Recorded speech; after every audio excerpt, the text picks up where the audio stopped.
movies and games and TV shows, the Cinemaniacs podcast. Welcome back, everybody, to the Cinemaniacs podcast, where we talk movies, games, and TV shows. As always, I'm your host, Maceo, and of course, I'm always joined with... Matthew. Oh, thought you forgot for a second. Thought you had developed Alzheimer's and you, completely forgot who you were. All time was slipping away. The sands of time are moving on, paisano. And you are being left behind. Well, today we're gonna talk about a lot. Got a lot to talk about. It's been a minute, so It feels like it's been a minute. It's only been a week, but it's been a minute. Let's hop right in here. This is some news that technically should have been in the last episode. I just didn't realize that we had gotten this. We got a new Five Nights at Freddy's trailer. Yes. And did you see it? Did you watch it? I did not, no. Well, I have one takeaway, and that's that I am not sure about this movie anymore. It's not looking as promising as I thought it might. It doesn't look like it's going to be bad. Yeah. But it looks like it's taking itself way too seriously while also looking incredibly goofy. Yeah. Which is not how I was seeing this going. I thought it was going to kind of more so have take itself seriously to a point, but also understand that it is pretty goofy, you know? However, can't really judge it too harshly yet. But it does look like the second trailer didn't fill me with as much glee as the first one. Yeah. But I am still pretty interested in the movie. It's Josh Hutcherson and Matthew Lillard who still look great, and I'm very interested in that. Building off that FNAF news, it was previously rumored that the movie had a stupidly long runtime, 2 hours 40, 2 hours and 30 minutes. Something it was long. Yeah. We now have a much more realistic runtime, an hour and 50 minutes. Yeah, that works. So that works way more. I'm confident that's probably the runtime. That's a much more So that either got debunked or they cut down a whole lot of the movie. Either there's a extended cut out there, or it cut out all the stuff it didn't need. At all. But it's looking okay. I'm still gonna we'll still watch it, but not as excited, not as hopeful as I was. Yeah, that's for sure. This is kind of interesting. This happened just a few hours ago. Was apparently Assassin's Creed Mirage, Resident Evil Village, and Resident Evil 4 Remake will be playable on iPhone 15 Pro. Wow. These are not mobile games. These are very large PS4 games. Assassin's Creed Mirage is the next big Assassin's Creed game. Yeah. It's after the last one was Valhalla. Okay, yeah. Then this one is the next this is the guy, our protagonist, this is the story, all that, right? Yeah. That's that. It's going to be on mobile. It's going to be available on mobile, yeah. Very strange decision. I don't know how many games will work mobile. I don't know how that'll work for every single game. It definitely dulls the experience. People they're gonna get the money and stuff that they want, but the real question I think is how good is the actual experience on mobile? Right. Yeah. It's very hard to tell because mobile games are supposed to be kind of in the moment. Occupy your brain, not a sit down. You play an entire story game. Yeah. A plus game. Yeah. I don't know. I even thought that mobile Fortnite was a little too much because you got to sit down in the pretty long game, Yeah. And the controls are kind of Yeah. Yeah. I don't know. It is a very strange decision, but it's more the positives of it are that games are more accessible now. Yeah. Gets out there more to a vast audience. Yeah. More than the ones that would pay $500 for PS5. And hey, if it's good, if it's a good mobile game, then that's even better. Yeah. As of now, the information as it stands is not. It's very strange. Yeah. It's very niche kind of. Yeah. Okay. Like Nintendo. The games that are on mobile from Nintendo they were made for mobile phones. So was this announced like with Apple when the new iPhone like 15 stuff that they like released? It looks like it was. Yeah. That's interesting. So they're kind of like, hey, buy the iPhone 15 so you can play these games. It looks like it was like a joint operation kind of thing. Yeah. It's very, very intriguing for sure. Yeah. Maybe I won't have to spend $500 on a PS5 then. I'll get it. Well, I guess I'll get a just as expensive iPhone 15 Pro, but Yeah. might as well get a PlayStation 5 at that point. Yeah. Anyways, but more gaming news. So some more gaming news here. Okay. We got more Spider-Man images. More Spider-Man images. Nice. So we got a normal. We got it's called the advanced suit, obviously. Peter Parker in the advanced suit. We got Miles Morales in what is called the upgraded suit. Nice. Because they can't have too advanced, I guess. Yeah. The black suit. Nice. Yes. Oh my Looking gosh. awesome. In the rain. So nice. So sexy. We got Craven. Looking beefy. Beefy as all hell with that big mane. He looks juiced. He's been drinking that lion blood, that's for sure. Venom. Venom of in the course. rain. Venom in the rain. Love just like it. I love that both the symbiote characters in the dark, in the rain, just like we want it. Just like rainy church scenario. Bro, did you see what Insomniacs said about Venom or whatever? Bro, get your 11 inches of Venom or whatever. Even better, 19 inches. 19. Enjoy all 19 inches of Venom. It's the new it's the new exaggerated or swagger of a black teen. It's the new version. The new Spider-Man game meme. Yeah. But Venom look at the teeth. Oh yeah. The row of oh man. Looks great. And I like the spider design too. The kind of the unique and rigid kind of pincer sloppy kind of looking legs. I like it. I like it too. He definitely looks like he's going to give you 19 inches. That's for sure. That is for damn sure. But lastly, we have our first very high definition look at the lizard. Oh my god. The lizard. I love this character design for the lizard. This is the best that he's ever looked. They're going full like Godzilla kind of. Yeah. On him.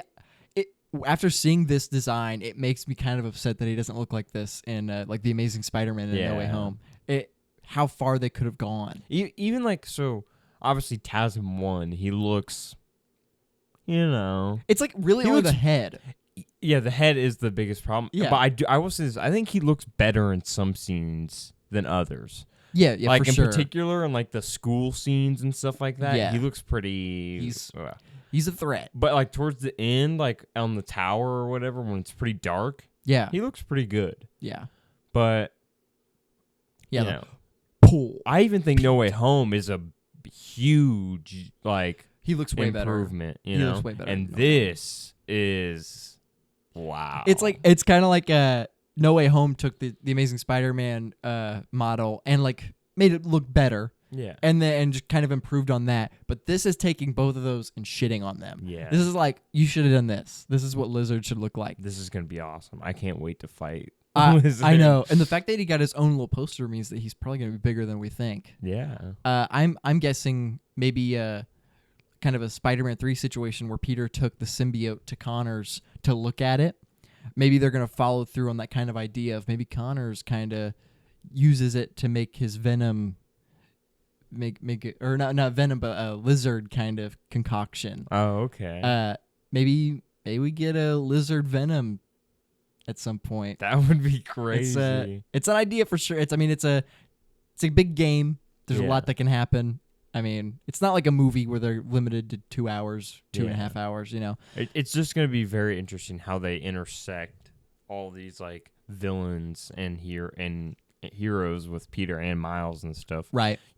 How they intersect, like who's going to be specifically fighting who and where and when and stuff. I imagine we'll probably fight all three of them multiple times, I imagine. Oh, for sure. You know, Yeah. because like the Sinister Six, they had such a big number of villains, Mm-hmm. and you pretty sure you fought a couple of them multiple times. I don't know if you fought all of them multiple times, but you definitely fought Mr. Negative A few times. Yeah. And then you fought the only one I know for sure was like spontaneous, obviously, was Doc Ock, because he is the like reveal. Yeah, you in don't the fight scene. him once. Yeah, you only fight him once. And but I believe you fight like Rhino and Scorpion and I think so. Vulture and Electro. You definitely fight Electro more than once, because you fight him in the prison, and then you fight him and Vulture when they're outside of the prison. Yeah. So Electro's definitely one that you fight first. Shocker, you fight once. And in this game, it looks like they'll have less villains, although bigger villains, you know, Right. in terms of like the threats and stuff like that. And also, we know Mr. Negative is going to be in the game again. Yeah, he will be back. Yeah, he is back. So, and honestly, I wouldn't be too surprised if we see like Shocker back again as well. Shocker's he is the Spider-Man villain you can depend on when you have no one else. It's like you're the most dependable character. It's like, oh well, what are we gonna do? We're missing a small side character here for Spider-Man to beat in the beginning of the game. Who should we do? Shocker. Just throw him in. He's robbing a bank again, just like the beginning of the first game. Yeah. Yeah. It's Shocker's a very reliable guy. Yeah. Well, he's all reliable. Yeah, He is all reliable. But I'm very excited. Super excited. I can't wait, and I need a PS5. I need to get one right now. I can't wait. Well, moving on here. Speaking of kaiju, speaking of Godzilla, Okay. we got our first trailer for Monarch: Legacy of Monsters. Okay. And it's looking pretty interesting. I don't recall everything that happened in the trailer specifically, but I can say that it does look intriguing. And it did obviously it kind of is obvious that they were going to go back and touch on the movies that have come out. Mm-hmm. Since this is a movie that spans 50 years, of one man's life. It's going back to the events of the first Godzilla movie from a different perspective. That's always great to see. We got that in Godzilla King of the Monsters. At the beginning of that movie, we see Millie Bobby Brown's character, her perspective, and all that. We get more footage from John Goodman's character from Kong Skull Island. I don't think this is a message that he gave in the film. I think this might be something new, which is pretty interesting. And it's going back and touching on some stuff. Kurt Russell and Wyatt Russell looking nice. Yeah. Looking nice as the same character.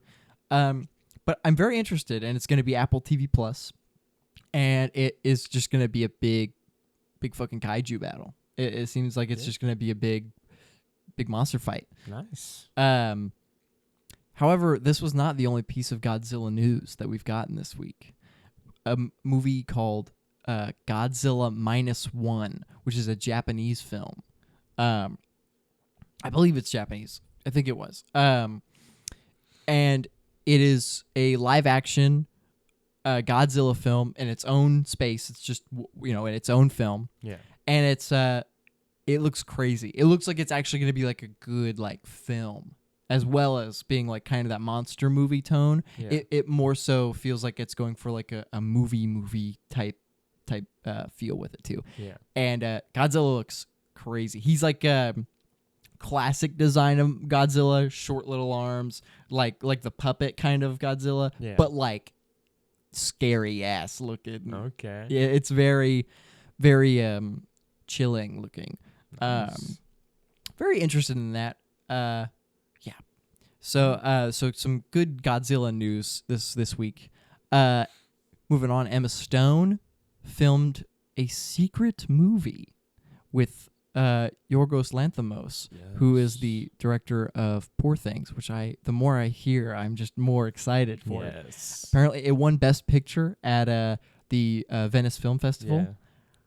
Wow. And I've heard a lot of people saying, Emma Stone is a possible Oscar favorite for Best Actress. I've heard that. And I've heard people saying that Mark Ruffalo is a possible surprising contender in the supporting actors category. So you know what we might get, right? It might be RDJ versus Mark Ruffalo versus Ryan Gosling. Yeah. But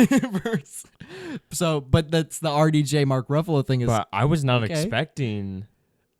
I was not expecting, a Mark Ruffalo 2023 takeover, but I'm here for it. I am very down for that. Mark Ruffalo is, people sleep on him. Oh, yeah. Because what he's most known for now is the Hulk, and the Hulk isn't a very, he's not very, I love the Hulk. I love Bruce Banner. I love Mark Ruffalo. He's a fantastic actor the way he portrays Bruce Banner. He's Mark Ruffalo as when he plays Bruce Banner. He's just Mark. That's not to say he does a bad job. He's great, but he's not really playing a whole character. Yeah. But he is so good in Shutter Island. Yeah, Shutter Island. Trying to recall other Mark Ruffalo movies. 13 going on 30. 13 going on 30. That's a great rom-com with him.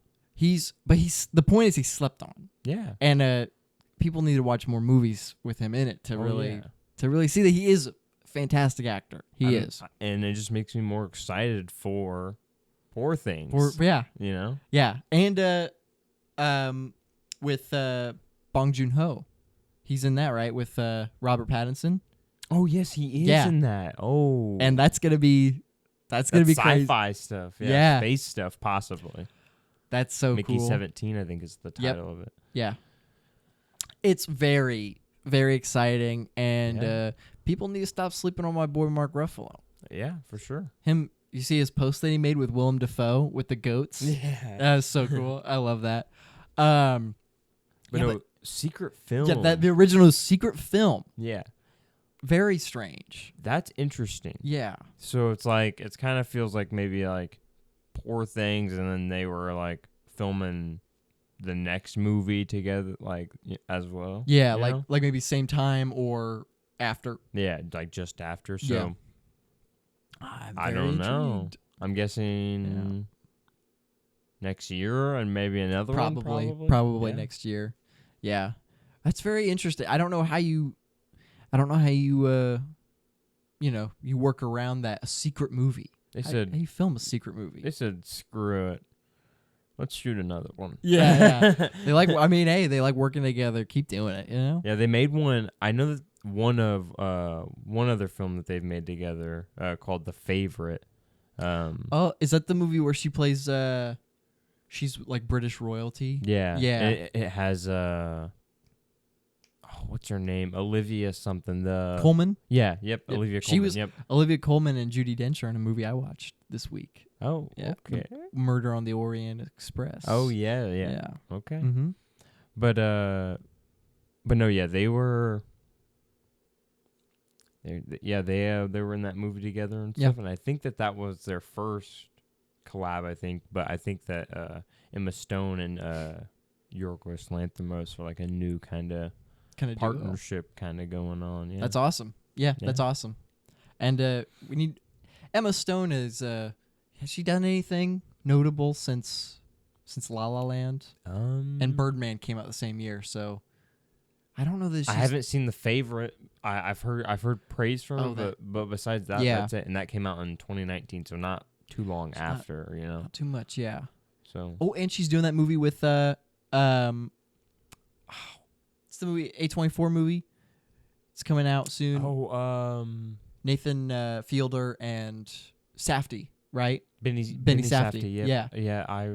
I recall that. Yeah. So she's doing something there too. Yeah, we saw pictures of that one actually. Yeah. Remember? Yeah. Right. Yeah. So that one's probably coming out pretty soon. Yeah. Yeah. So got a lot of Emma Stone to look forward to. That's for sure. She's a phenomenal actress. So, incredible. Yeah. Well, we also got a trailer for The Bike Riders. Yes. Movie we talked about last week with Austin Butler, Tom Hardy, and Jodie Comer. Yeah. And it is looking like the best way. What I got from it is that it's almost like if Scorsese made a biker gang film.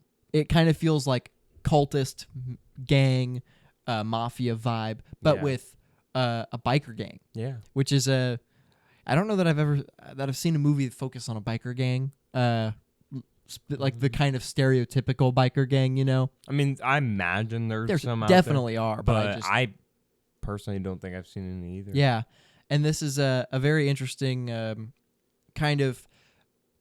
It seems like it's Jodie Comer's character is trying to get Austin Butler out of the gang. Yeah, And he wants to stay because it's like his life. Yeah, And it's like a cult or a mafia or something like that. And it looks very interesting. And Tom Hardy's kind of doing a funny little accent. Yeah. Hey, I'm Tom Hardy. He's like that's kind of how it feels. Hey, bro. We're the bike riders. Austin Butler. It's very raspy, high pitch Boston accent. It's very strange, but it looks very good. I'm very interested in this movie. I mean, three big fantastic names. Three big fantastic actors, you know, that are already, I think, from the trailer have kind of caught my attention at least in some way or another. I like Austin Butler's and Tom Hardy's like brotherly kind of relationship already through the trailer, and Jodie Comer's killing that kind of Jersey mom accent, and that love interest. Obviously, Austin Butler's character kind of trying to, you know, keep him on the better path, I guess you could say. Right. Yeah, but it's looking pretty interesting. Yeah. I can't wait for more updates on that. I can't wait to see that. Gonna be awesome for sure. And then the last bit of movie, games, and TV news that I had is we got a Gen V trailer, and also going along with that, Chase Crawford, the Deep, will officially be making an appearance. Indeed. Our king. King rapist. Yeah. Just kidding. It's ironic. It's ironic to say that he's literally me or whatever. But the most interesting piece of news was that we will be getting Derek Wilson as Tek-Knight, which, if you don't know, Tek-Knight was rumored to be the character that Jeffrey Dean Morgan would be playing in season 4 of The Boys. But it seems as though that isn't the case anymore. Jeffrey Dean Morgan will probably obviously be playing someone else. And Tek-Knight is he's the Iron Man spoof. Yeah. He's the rich billionaire that is superhero Iron Man type guy. Yeah. And Derek Wilson, not an actor I think I'm familiar with, but it is not the actor I thought would be playing this character. No. So very interesting right there that they're setting this character up in Gen V first. Yeah. And then hopefully he doesn't die in this show, because I would love to see like that, that kind of that character in The Boys, where because he wouldn't be what's it called? I can never remember. It's the V. I think it's just called V, right? They just call it V. Yeah, they call it V. It's it has like a longer name, but they just call it V. Yeah. I assume he's the only soup that doesn't have V in him. He's because he builds stuff. He's like Batman or Iron Man, Yeah. So it's a very interesting concept that would be brought into this world of purely superhuman superheroes. Yeah. However, the trailer itself, I'm not sold. Not entirely sold. It's also, and we've talked about this a little bit already. Yeah. Was The Boys apparently is setting up a universe. Yeah. Like a TV cinematic universe. Yeah. And kind of defeats the purpose of The Boys. The kind of the draw of The Boys, which is we are a superhero thing, but we make fun of everything that superhero things do. Yeah. It's counterintuitive to like the message basically that The Boys' whole like story is about. Yeah. And it's they obviously are a huge like critique of Marvel and DC and stuff like that, and the modern like phenomenon with like superheroes and everything like that. Right. That's obviously like a big part of it. And then they're doing things that these big companies that run these big companies that they also are making fun of, obviously. Vought Plus. But that's obviously ironic in itself because The Boys is coming from a big company, one of those bigger companies in Amazon. Yeah. You know, a Literally- billion-dollar company. Yeah, one of the biggest. Yeah.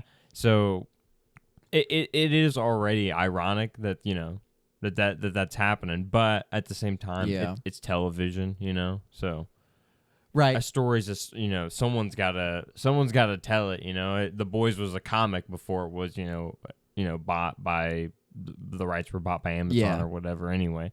So someone was gonna tell the story, you know, eventually. Right. And the thing is with the comic, it was made before the MCU. It was made in a time of, you know, Tobey Maguire Spider-Man, Yeah. Hugh Jackman Wolverine, the original Fantastic Four cast, The Dark Knight. It was or more so Batman Begins. But it was made around that time where all the superheroes were wearing like black leather stuff. So, of course, the Boys characters, they all wear black leather and they're the humans, because that's the only cool part about superheroes is the black leather. Yeah. Guy that made the Boys or whatever the comics are not great. Yeah. And the greatest thing about one of the greatest things about the show is its commentary on real superhero stuff, real life movies and universes and memorabilia, merchandise and stuff like that. And what the Boys comic did solely was make fun of superheroes. It was just, we're going to have Soldier Boy, this Captain America type character, pee his pants. And that's going to be the entire character. Yeah. And the Boys TV show took that character and made him way better than the comic book could have ever done, which is a spoof of Captain America, but he's also arguably just as good a character as Captain America. He is a joke and a spoof of a character, but also is an incredible character in his own right. And I think what, like, for, you know, like your example in Soldier Boy, I think what he like represents and what his character is about and stuff specifically is more like real than Captain America's character. Yes. Captain America is obviously like it's a hero rise, and it's nothing against Captain America's story. Obviously, yeah. But it's a hero's rising story. It's a, you know, weak, skinny guy from Queens rises and faces down an army of aliens, you know, by himself, you know, that's the kind of, you know, arc that is. But Soldier Boy is more about like, it's more about like the passing down of like, it's more about like the passing down of like these bad masculine traits and stuff like that from your father down to your son, and not breaking that cycle and stuff off. And I think that's a very more real situation for someone to grasp onto. For just real life. I think that's less fantasy, you know. Yes. And it grounds his character obviously, while we can all still acknowledge that he is a Captain America, you know, spoof or whatever. But still. And there's the joke that he's like, Captain America is surprisingly not racist, even though he's like, he came from the 40s. Yeah. And here he is in modern day and he's not racist. But Soldier Boy is very racist and he's very sexist. Yeah. And it adds to his character of who he is and the spoof at the same time. Yeah. So it's great because it's adding to the fact that he is a joke character, but it's also adding to his character in general. Yeah. So they have a great balance of both. And the comics just didn't. And that's just one example of example. They do that with plenty of people who are these superhero ripoffs, you know, like Homelander being a Superman ripoff, or A-Train being a Flash ripoff, or The Deep being an Aquaman, you know, obviously. You can go on, really. Yeah. But they ground these characters, and they make their character arcs and stuff feel more real and semi-relatable and stuff like that. Right. More so than, you know, the actual superhero counterparts. Right, like Marvel and DC and stuff. Yeah. And that's my issue with like the comics, is that it is purely just a grown man who hates superheroes just being like, superheroes are little bitches. And they're going to pee their pants and they're going to eat babies and they're going to Yeah. I mean, that's literally what happens. Yeah. But anyways, the Gen V trailer, Not much to say about it other than I'm not very interested. Yeah. Right now, but I'll be there watching it because I'm honestly more so interested in who Jeffrey Dean Morgan is going to be playing now. 'Cause I thought he was going to be Tek-Knight. Yeah, right? Tek-Knight. Yeah, Tek-Knight. Yeah. It's very surprising that he's not. So it's very interesting of who he might be playing now. Yes. I don't have a frame of reference of who he could be playing, but I don't know. Who knows? It's very interesting. Could be original character too. Could be. Which is it's always exciting. Yeah. But anyways, so that was my news this week. What did you have? I got some bangers. You got some bangers. Yeah. Let's start out with apparently there was a first look at Winnie the Pooh Blood and Honey 2. So we obviously heard about the critically acclaimed first Winnie the Pooh horror movie, Winnie the Pooh Blood and Honey, which came out not a month. It came out over the summer. Yeah, like it came out pretty recently. Just like a couple months ago, yeah. We got number 2 coming out soon. I mean, it was like the production of a fan film. You know, it wasn't anything crazy. And oh boy, it's getting bigger because they're getting Tigger. Oh no, they're bringing in Tigger. He looks pretty awful. They showed the first look of him, and it was, I don't know, Winnie the Pooh. Like from what I saw in the poster, Winnie the Pooh didn't look that bad, right? Yeah. Crap. What's the pink guy's name? Piglet. Yeah, Piglet. He looked pretty bad. He was like an actual like boar. Yeah. But Tigger looks, I don't know. He looks monstrous, which I guess is probably what they're going for. Yeah. But he doesn't look or resemble a tiger in any way. Huh. Okay. It's very interesting. But that's very at the same time, why? This is it's a low budget, The first movie is literally torture porn, and it's low budget, not interesting torture porn, and it's about like an hour and a half, maybe less. It's not.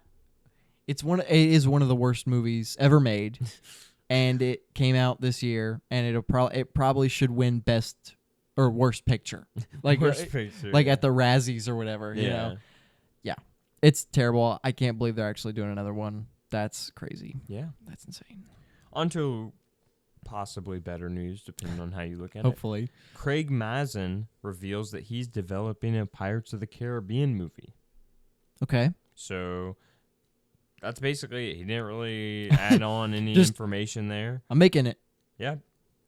And obviously the main question that people have been asking and stuff online is if Johnny Depp's going to be in it or not.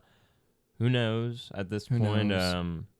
Honestly, I would probably say probably not at this point. But you never know. We don't know for sure. Especially with Disney, man. I think Disney specifically, like, they're kind of torn because I feel like Johnny Depp would probably make more money. Yeah. But yeah, because but it might go against the image and stuff that they want to, present for their brand and everything. Obviously, yeah. Who knows?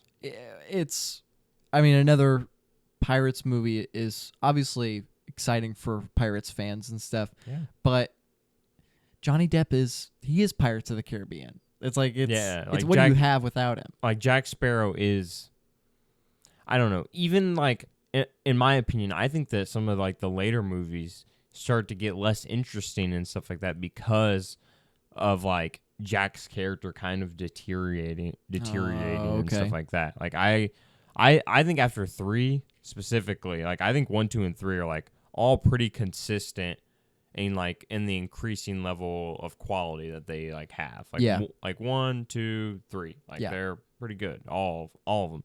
But 4, 5, and 6 are a straight. It's the opposite. It's a straight decrease, kind of. Right. Yeah. And it's, in my opinion, because they get kind of less Jack focused. Yeah. And it's just not He's as their brand. interesting. It's just yeah. It's, I don't know. And there is other reasons, obviously, too. I think like the first three definitely have like more nostalgia and stuff behind them and everything. Right. They are also like just kind of better made, I guess you could say. The third one is literally one of the most expensive movies of all time. Right. Wait, is it really? Yeah. At World's End, Pirates of the Caribbean at World's End is. I don't think it's number one anymore, but I think it's still in the top three. It's not. Yeah, it's definitely not number one because Avatar: The Way of Water was like $2 billion to make. No, not to make. It was $2 billion to make. I believe it had to make $2 billion to break even. Dang. Yeah. That's crazy. But I think that at World's End will top 3 or top 5, definitely up there and like one of the most expensive movies ever. And then I think 2 was honestly not too far behind that as well, honestly. Wow. Yeah. Okay. And this was all this was based on a Disney theme park ride. Yeah, which is, I mean, like so's Haunted Mansion, but that didn't. Yeah. That's had 2 movies now, and both of them from reviews are like trash. Yeah. I think the Eddie Murphy one more so has like some nostalgia around it. It's got its cult following, yeah. But the new one, I heard the new one was pretty bad. Yeah, the new one I've heard is terrible. And it's pretty sad because I was actually kind of excited for it from the trailers. I was like, hold on, is Disney dropping a good movie and stuff with a good stacked cast? Yeah, Danny DeVito, Lakeith Davis. Yeah. Owen Wilson. Oh yeah. Rosario Dawson. Yeah. Yeah, it was a stacked cast. It's just like, what? Yeah, and it's immediately on Disney Plus now. So. Who would have thought? Yeah. Anyways, on to better news. New Samuel L. Jackson movie. Dub. Already. He's in talks to star as the president in a movie called The Beast. The film follows the president, who must use the grenades and shotguns stored inside his limo to fight those trying to kill him. Okay. That sounds like the most like Samuel L. Jackson movie ever. Samuel L. Jackson going like full like, jewels basically. Yeah. Embracing his jewels, his inner jewels. As president, as the president. Yeah. Yeah, that's crazy. That's cool though. Sounds funny. Yeah, it sounds like a Snakes on a Plane type hit movie. Deep Blue Sea type movie for him. Yeah, so classic Samuel Jackson for sure. Yeah. And next up we got The Crow. This was an older movie. I'm not sure when the original was released. Yeah, it's an older movie. Might be 90s, 80s, somewhere in there. But it's a pretty renowned film, but there's a reboot coming out next year starring Bill Skarsgård. Man. And he's just... Yeah, he's playing the Crow. Man, horror directors and creators love Bill Skarsgård. Yeah. They're sucking on his wiener. I mean, to be fair, he's incredible. Yeah. Incredible actor, just as good horror actor, maybe even better horror actor. But maybe he just really likes horror things. Maybe he's just like, I doubt give me the horror project. Yeah, I doubt he's not like, because he's not like under contract to appear in solely horror things. Yeah. So he must like doing it. Yeah. So hey, if he likes being scary, that's him. Yeah. It's all him. He is. So yeah. I mean, he was literally a facade for Barbarian. It was like, ooh, Bill Skarsgård's in this movie. Yeah. He's the creepy guy that's in the Airbnb, and it's like, that's not what the movie's about at all. I thought that was probably one of the best parts of the movie was the swap out. You know? That was what I was like. The swap out, but you knew about the swap out going in, right? Yeah, I mean, I did, but I still appreciate it and stuff. Right, yeah. I still wait.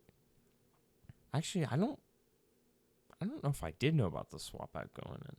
Because I don't know. I don't think I knew about Bill Skarsgård's character at all. I'm pretty sure I knew because I saw pictures of like the mother. The mother, yeah. I saw pictures of that, and okay. I think I was like, so I kind of came into it though, kind of like, he's not it, Yeah, he's not. It's thing. this. Yeah.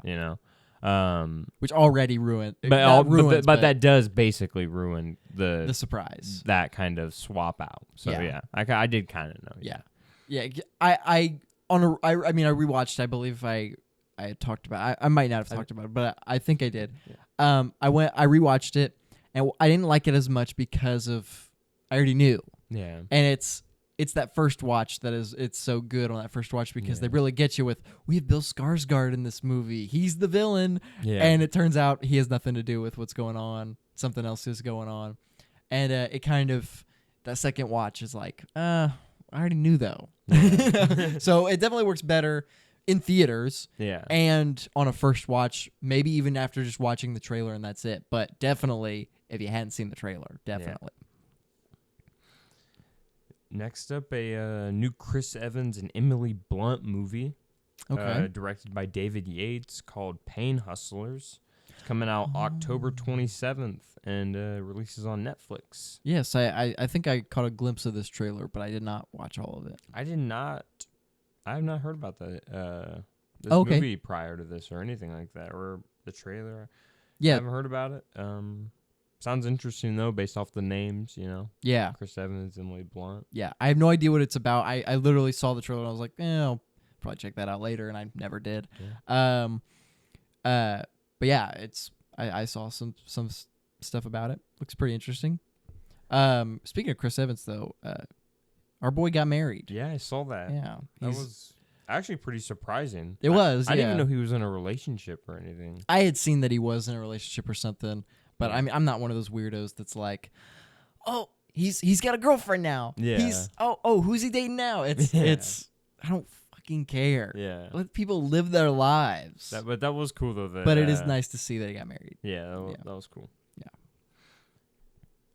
Apparently, we got a first poster for Eli Roth's next slasher film called Thanksgiving, and it's starring. Yeah, I saw that. It's starring Addison Rae and Patrick Dempsey. Okay, I did not know that, and I didn't see. I didn't even know anything other. I saw I saw a poster. That's it. I was like, okay, cool. Yeah. That's ew. Why? Why? Patrick Dempsey? Isn't that Grey's Anatomy? What the? That's Grey's Anatomy. What's he doing? What's Hot Doctor doing in this? Addison Rae and Hot Doctor. That's all right, bud. All right. Yeah, that's not enticing. That's not very enticing at all. Huh. So up next, a little bit better, I think. So giving a little bit context before I say this, there was a PlayStation game that came out I think last year called Stray. Yeah, the cat game. Yeah, the cat game. Yeah, and they're making an animated movie about it. So I thought that was pretty cool because I thought that game was just a cool little like relaxing, kind of fun little game. You just play as a cat. Yeah, and animated movie sounds cool. This better be my favorite movie of all time. Just an animated cat being a cat. Hell yeah. Yep. Yeah, just that's the entire runtime. Is just doing cat stuff. Yeah, sounds like my kind of movie. Awesome. Nice. Next year, man. Next year, there's some movies coming out. It's crazy next year. We get a lot. And speaking of which, there's 4 particular big animated sequels coming out next year. So we got some animated sequels. Inside Out 2 comes out next year. All right. I didn't even know about that, but yeah, they announced it alongside like Zootopia 2 and stuff like that, and Toy Story 5. There was another one, but I don't remember what it was. But wow. Yeah. So is Inside Out and Zootopia like their new like Toy Story kind of deal? Like I don't know. They're making some movies about them? I guess. I mean, both those movies came out almost 10 years ago now.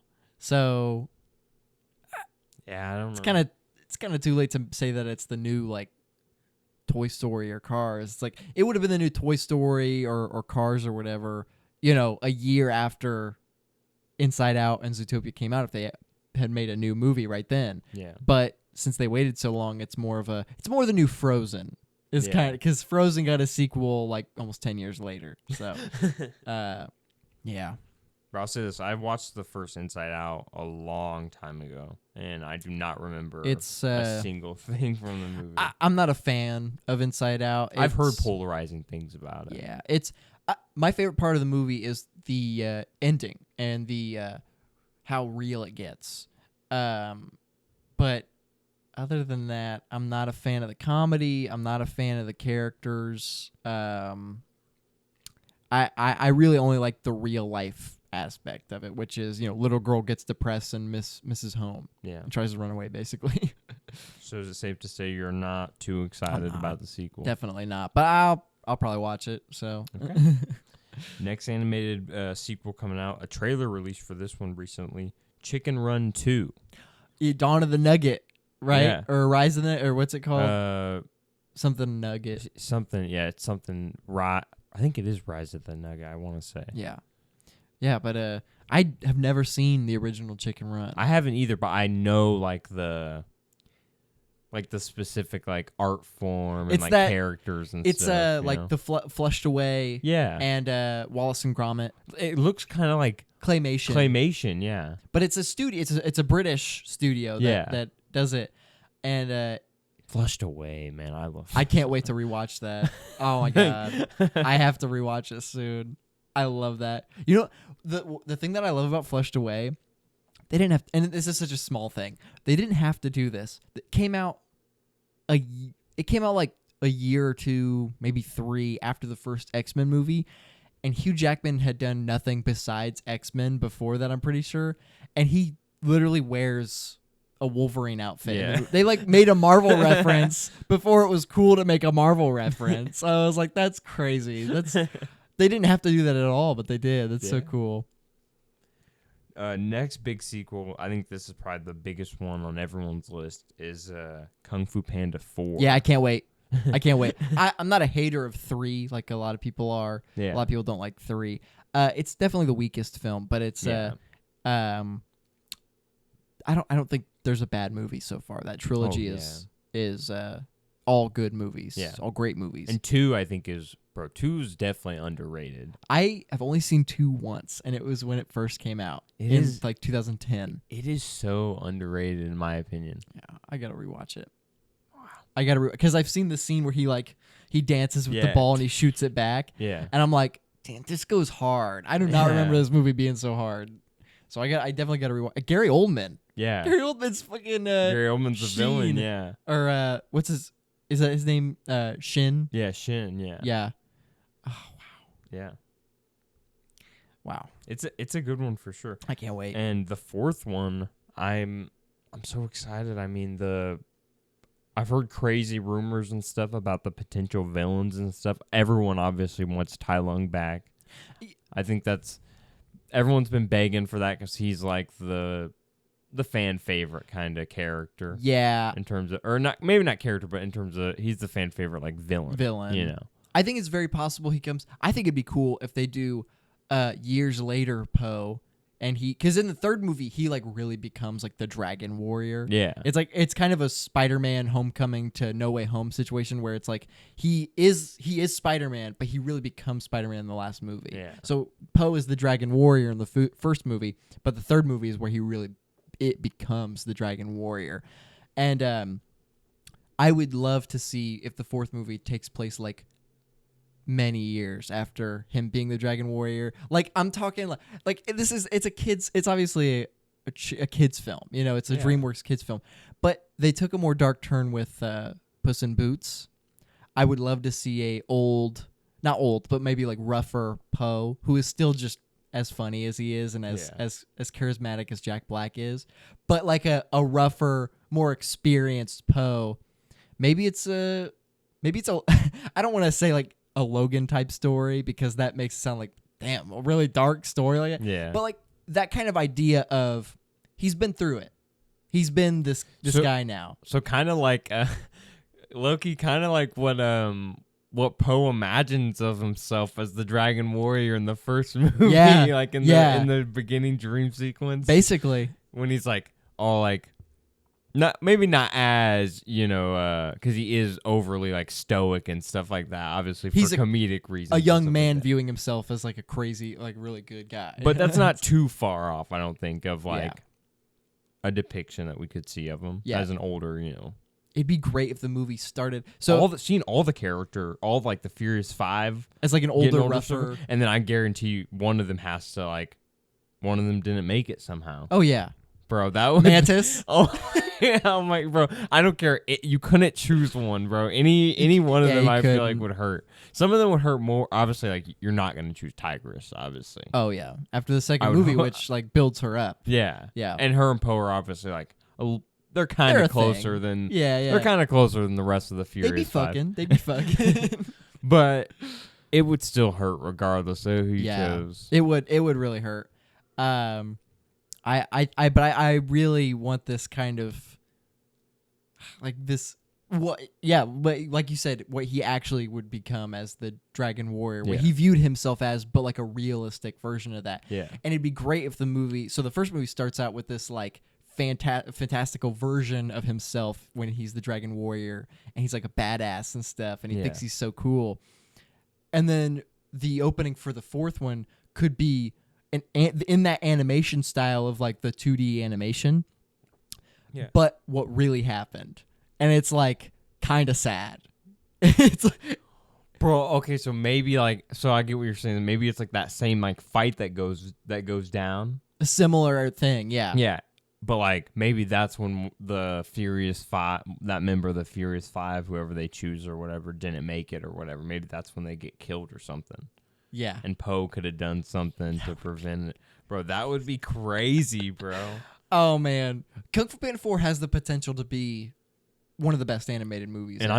I'm just gushing at the potential like quality of animation and stuff. Like the first three obviously are already really greatly animated movies, beautiful and stuff animation, like that. And they really have their peaks in certain moments and stuff like that. But 4 with the recent like surge and like, yo, let's make these animated movies like crazy and stuff. Put our heart and soul into every little detail. I can't wait to see what they got for Kung Fu Panda 4. Yeah. And said just get Lord and Miller. Have them do when in doubt, get Lord and Miller. When in doubt, Lord and Miller. Wow.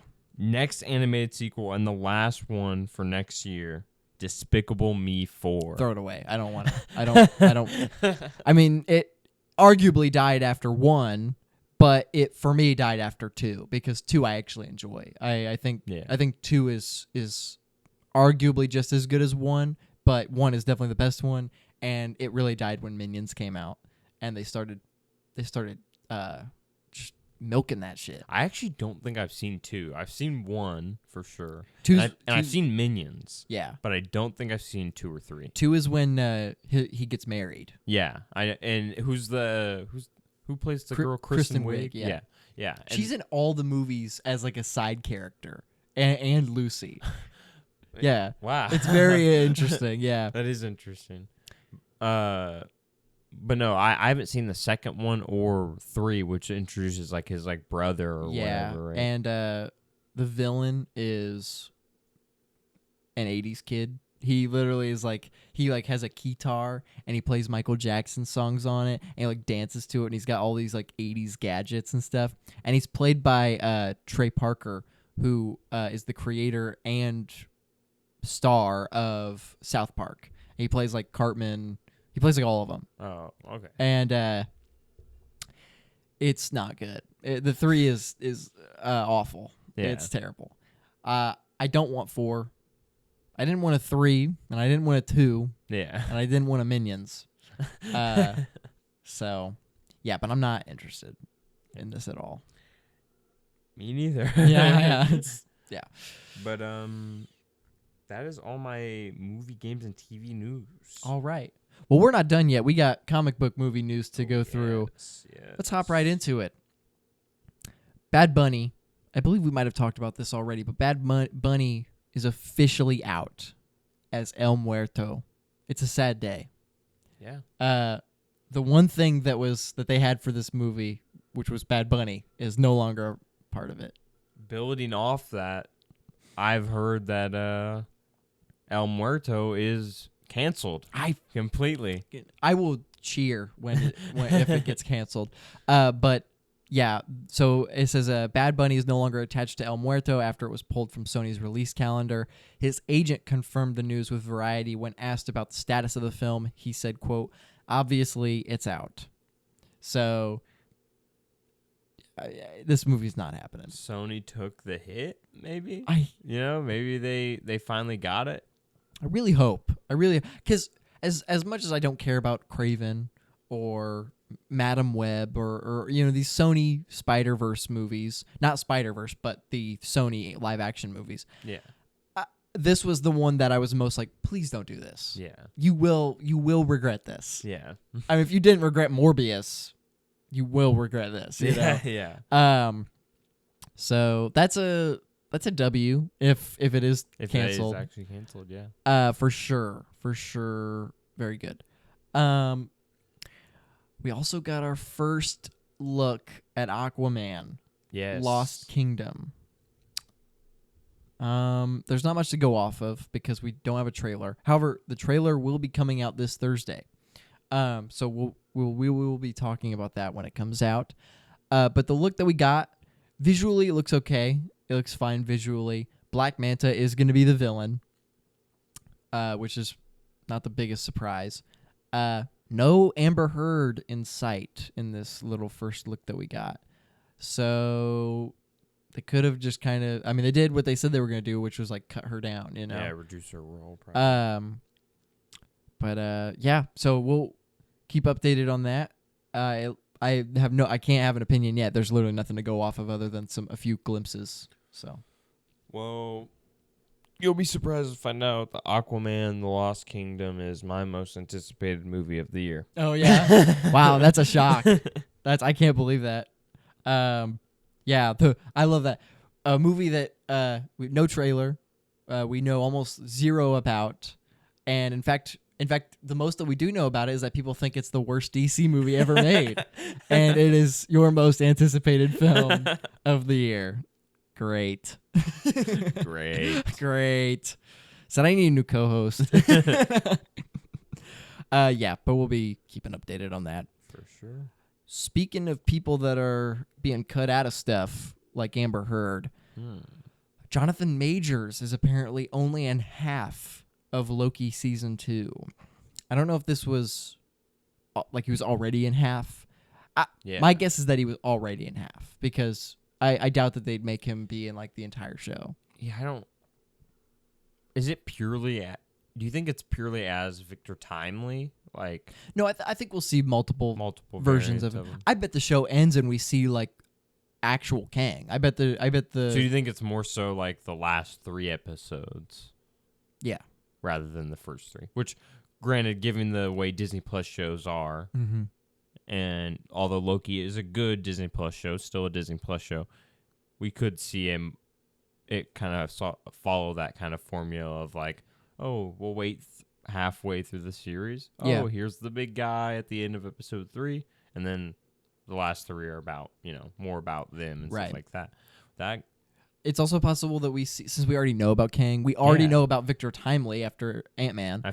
And so it's very possible that they maybe spread it out, or maybe the first episode, we see Victor Timely. Maybe the third episode. That'd be more interesting. I mean, maybe it is spread out, which I agree would be much more interesting to see it more spread out. But yeah, so he's only gonna be in half of it. I'm not entirely shocked. I didn't expect him to be in every episode. Yeah. Especially with all the stuff going on about him. But yeah, so he's going to be in half of the season. I'm not going to lie. When for some reason, when I first saw the Ant-Man, like, after my, like, post-reaction of seeing the Ant-Man, like, post-credit scene of him, I honestly thought he was just going to be, like, Victor Timely in, like, 1 episode of Loki. And then he wasn't going to be in any more. It just wouldn't be in any of it. Yeah, that's what I thought. So, him even being in half is more than I was expecting. Okay. I kind of expected him to be, I mean, they set him up in Loki. Yeah. He's the main villain of Ant-Man. I expected him to be pretty prominent in Loki. Yeah. And Loki is, like, kind of, we need to stop him or find him. He's scary. Yeah. I have to stop him. Yeah. I guess this show will kind of confirm the future probably of Jonathan Majors as Kang. Yeah. It'll probably give us maybe not the most solid of like, yes, he is not coming back, or yes, he is coming back. Yeah. But it'll probably give us a hint of like what to expect probably. Yeah. Liev Schreiber, who plays Sabretooth in X-Men Origins Wolverine, is rumored to be coming back in Deadpool 3. Not surprised at all. I honestly don't know how much of a rumor this is, because I saw him join like a video like Discord kind of chat with Ryan Reynolds and Hugh Jackman, and it kind of looked staged, but they were like talking or whatever, and he goes in and he goes, X-Men Origins or whatever, and then he like cuts out.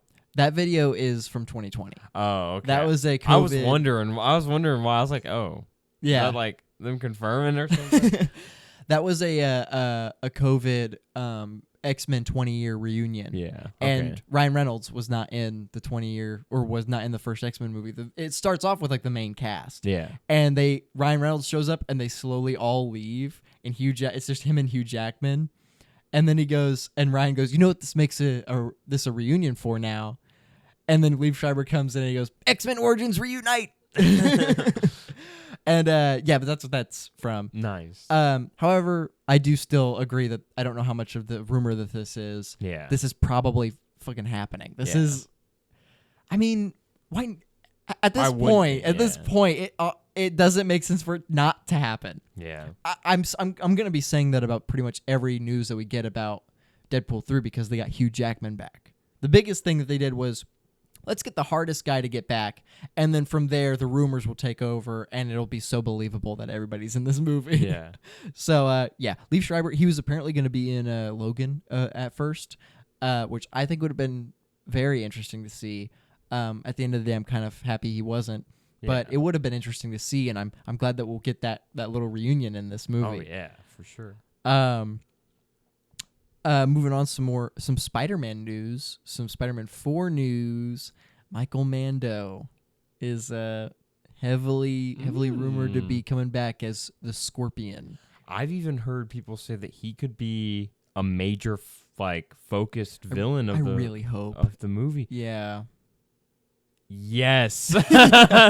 we've been begging since Homecoming, bro. You set it up perfectly. Since 2017, literally. Since Homecoming came out and we've seen the post-credit scene and everything. We need it. You need it, yeah. We need it, man. You set it up perfectly with him having a grudge against Spider-Man now. He is he's a foe. He's a very formidable foe for Spider-Man. He'd be a perfect first-time Spider-Man on the streets villain. Yeah. And you got Michael Mando to play him.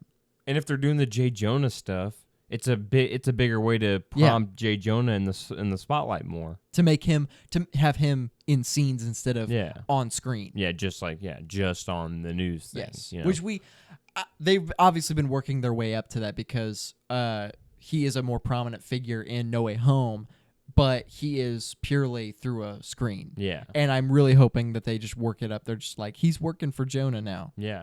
And I think that's honestly, that's a good way to do it, I think, is to have, they obviously could, if they wanted, change how Scorpion got his, suit and everything like that. Obviously, yeah. But I don't really see a reason to, honestly. There isn't a reason because we haven't seen Scorpion before in live action. This is a perfect time for. Jonah still does not like Spider-Man. Yeah, perfect. It's early in Jonah and Spider-Man's relationship, and it's very easy for him to be like, I'm gonna hire this guy to go capture Spider-Man. Go get him because I don't like him, and then have that be maybe Jonah gets shown we need Spider-Man because of what you just did. Yeah, and he hires Scorpion. Leads to collateral damage and stuff. Realizes that he's at fault because of that and stuff, and has a change of heart. Yeah, I don't know if this. I can't remember if this is what happens in the original comic. I don't think it is, but what would be really interesting is Jonah only cares about him. First of all, he only cares about himself. Yeah. But opposed to that, he cares just as much for his son. And I think if they made it to where Spider-Man saves John Jameson, his son, from the Scorpion, who he sent out to get Spider-Man. Oh yeah. Jonah will feel makes it personal. It makes it stuff. personal. Yeah. It's I almost killed my son, and the only person that was there to stop this guy that I unleashed is Spider-Man, the guy that I don't like. Yeah. And it forces him to have this kind of, okay, well, you're not that bad. But it's still Jonah, so he's still going to be like, but I don't like you that much, though. I still going to talk shit about you. Yeah. Which would be it'd be perfect way to implement Jonah into the MCU story of this version of the character. Yeah. So, I hope. I'm so excited, man. I need Scorpion. And Kingpin. I need that Scorpion and Kingpin, and maybe Kingpin is, just as big as a threat as Scorpion is. Yeah. Maybe it goes two separate stories that end up coming together. Just the fact that they're even thinking of Scorpion or villains like that means that they're going for a spider, a not world-ending threat or anything. It's not going to be Spider-Man saving the multiverse or whatever. It's going to be what everyone's wanted. You know, it's going to be a street-level story, which also I think is the best opportunity to have multiple villains in one movie as well. Right, yeah. Not major villains, but maybe a couple major villains and then a couple minor villains. Bring back Shocker. That. Yeah. Bring back Shocker, maybe give him his suit and stuff like that. He's upgraded and stuff. Shows continuity within these Tom Holland films. Yeah. That's honestly what I think they need to establish more is bringing back these characters and stuff that they kind of have so far been kind of one note. Yeah. But have obviously that opportunity, some of them and potential, some of them more than others, to have an actual impact on the story and stuff. Yeah. Yeah. You know? I completely agree. Scorpion in particular. Yeah, exactly. Yeah. That's a huge one. He would literally be a main villain coming back from being a little cameo, Yeah. Yeah. And I can't wait. That's some exciting news. I can't wait. The last bit of news that I had was Sam Raimi is reportedly Marvel's top choice to direct Secret Wars. Yes. I don't know exactly what to think because we don't know what it's like to see Sam Raimi with a huge cast. Yeah. It's the biggest of casts. It's completely different.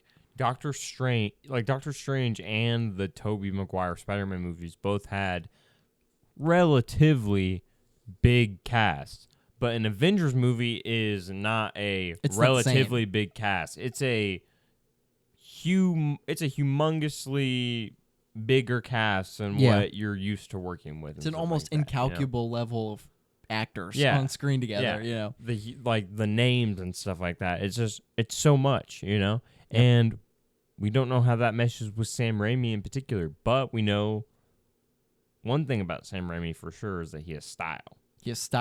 He knows how to do personal stories. Yes. So he definitely will bring the personal to this. And it's going to be a stylish film. Yep. Maybe even have some horror in there as well. Which, great, yeah. Yeah. And honestly, I'm not really tipped either way, but I'm definitely more so leaning for if this happens, that's definitely probably a good thing. It's definitely at the end of the day a positive thing. Yeah. You're getting someone who is a reliable filmmaker. Yeah. Who knows how to tell a story. Yeah. The only thing is the kind of story that it is so large. Literally, it's a large story filled with large characters. Yeah. And it's Secret Wars, so it's the largest of large. Yeah, it's bigger than anything we'll ever see, probably ever. Yeah. But at the same time, who better to do it than the guy who's made, for a lot of people, one of the most impactful superhero trilogies ever. Yeah.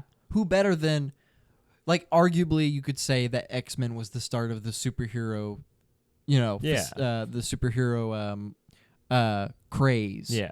But even more arguably, Spider-Man was, and who better to bring back all these characters that were from that time period than the man that started it. You know, the man that made the movie that started the superhero craze of Tobey Maguire's Spider-Man movie is Sam Raimi, and bring back his characters as well as all the characters that surrounded that character and the characters that we have now followed. Yeah, and it's obviously, I mean, it's huge because he would have the opportunity as well to have a play once again at handling Spider-Man characters as well, because he would have control, obviously, of hopefully Tobey Maguire, Andrew Garfield, and Tom Holland's Spider-Mans. Yeah. Oh my God. Oh wow. I can't wait, and I honestly hope this happens, because it would be so nice to see. Who directed Spider-Man, the first Spider-Man movie? Oh, Sam Raimi. Who directed the most recent Marvel movie that brought everything back and kind of closed out an entire, not century, but 2 decades, an entire 2 decades of superhero movies. Oh, Sam Raimi, same guy. That, I mean, to see that is like, it's nice. It's clean. It's unreal. Yeah, it's clean. It's like a very, very nice. Yeah, that'd be so cool. Yeah. And I don't know. I just feel I feel safer in Sam Raimi's hands, you know. Right. Yeah. Rather than like some unknown or anything like that. You know. Yeah. No one in particular, but just some unknown compared to someone who is established in the superhero game already. Yeah. obviously. Or someone who is established that doesn't have style, that doesn't know how to direct. My mind goes to Peyton Reed, because he's not a bad director, but he's just a boring director. He doesn't move the camera. He doesn't really do anything. He kind of sits. It kind of feels like he just sits behind the camera and goes action and then cut. You know, it doesn't feel like he's actually directing. Yeah, exactly. It doesn't feel that way. But at least with Sam Raimi, you know that it'll be a good-looking, fun to watch kind of film. You know, it'll have style. The camera will move. You know, and who more so? What director more so in this superhero genre deserves $1 billion superhero movie than Sam Raimi? Yeah, he's the most deserving. Yes, he completely deserves to direct. I think. Potentially the biggest Marvel movie ever. Yeah, I think the only competition that it has is Endgame, obviously, and probably Deadpool 3 when it comes out. I'm really hopeful on this. Yeah. I'm really hopeful. I'm very excited about that news, honestly. So I just got two little tidbits. I'll start with the smaller one. Okay. Travis Scott has put his name in. Oh, I hate this. Yeah, this is he's put his name in to make the soundtrack for Blade. Yeah, I don't hate that. I saw a comment on the post that was about that. And it was like, just cast him as Blade while you're at it. He'd be great. I replied, I was like, what the fuck are you talking about? What are you talking about? That was like, no. What? Anyways, not a bad idea though. Him doing the soundtrack. I mean, I'm not a Travis Scott fan, but why can't you? I mean, who cares? I mean, he wants to, whatever, you know. He wants to. He's famous artist. Yeah. I'm sure it will be fine. Yeah. And then a little bit bigger news. Daniel Radcliffe, Harry Potter. Yeah. Has reportedly been cast in Deadpool 3. I did not. Okay, that's not what I was thinking. That's crazy. Yeah. What? Secret role, apparently. So him and Taron Egerton have been rumored. Are we going to see both of them as a version of Wolverine? Wolverine variants? Huh. That's not bad. Well, you mentioned Daniel Radcliffe, and I was thinking there was a clip of him recently from a movie or show that he's been doing where he is jacked. And he's crazed. He like rips off his clothes. Yeah. And he's even going like berserk mode. Yeah. Yeah. And I saw people being like, "Oh, he's perfect as Wolverine. Here's proof," you know. And I thought that's what you were going to talk about, but that is even better. That's even better because I honestly believe Taron Egerton, Daniel Radcliffe, those choices. Those are it. I mean, sure, there's probably someone else out there that would be great. Oh, yeah. But I'm not rooting for anybody else like I am these two. Yeah. two guys that deserve that kind of role. Yeah, for sure. And I think it's really cool that they have a potential to be, variant of the of actual Wolverine and stuff like that. Obviously that's awesome. Yeah, I completely agree. And obviously I can't wait for like the Deadpool Harry Potter jokes. That's gonna be awesome. Obviously, the boy who lived, the mutant who lived, the boy who can't die, something like that. I don't know. That's hilarious. But no, that's my comic book movie. All news. right. Well, we got one review this week, and it's continuing on with Ahsoka. Yeah. I actually did not watch Ahsoka. Oh, you didn't? 4. Okay. No, I have not watched this one yet. Then this will be quick. Okay. Well, actually, of this recording, there's actually the 5th episode is out now. Oh, yeah. And I've seen some clips from it, and it looks very crazy. I'm not going to lie. Oh, okay. So, do you care if I spoil this episode a little bit? I'll say this.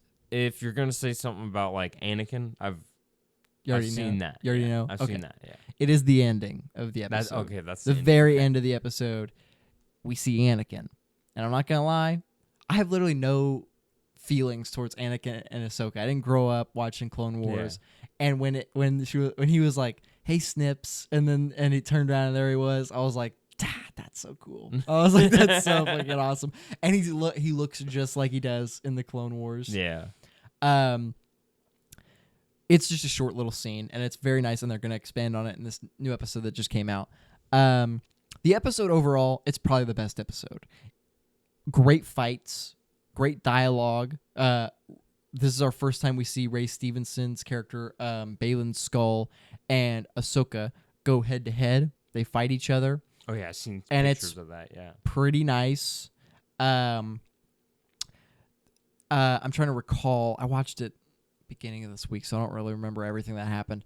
But overall, probably the best episode so far. Stuff actually happened. The plot actually is like being improved on and pushed through. Yeah. We're not advancing. Yeah, advancing. Yeah. It's not wrapping up Rebels, basically. Yeah. That's right. First 2 episodes were basically just like, oh, we gotta find a way to wrap up Rebels in our live action show. Okay, I don't care. I didn't watch Rebels. Yeah. Just show me something new. Show me something I would care about. But they did. They showed this episode had stuff that I was like, damn. I found myself actually engaged. I found myself, I gotta rewatch that. That was cool. Yeah. I missed that. I gotta go back and watch that. Very. It was short, and it was mostly just them fighting, and then Ahsoka gets like knocked off a cliff, and they think she's dead. She's not dead. This is her show. Yeah. She's not dead. You see the title of the character. Really good episode though.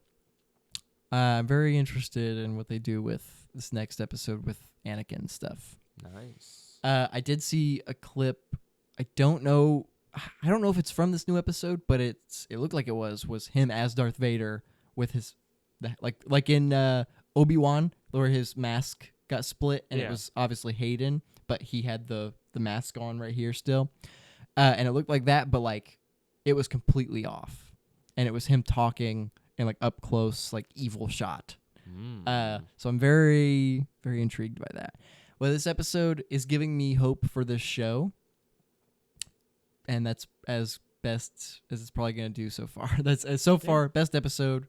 I'm actually interested now. Yeah. Took 4 episodes and there's only 4 episodes left, but it gave me hope. That's good. A new hope. A new hope. Yes, exactly. Well, so you didn't watch it, so we can go ahead and get into our game. Yes. Our game this week. We're going to be doing review guessing again. Let's get it. We haven't done this in a while. It's been a minute. We're going to be review guessing specifically DC movies. Yep. So all DC reviews, all Letterboxd reviews. And yeah, you may go ahead and give your first review. Okay.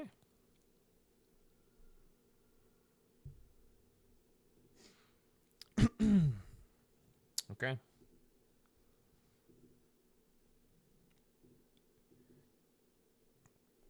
This This is a 5-star review. Ooh, okay. And it says, "Oh, it's kind of embarrassing anyone else tried after this."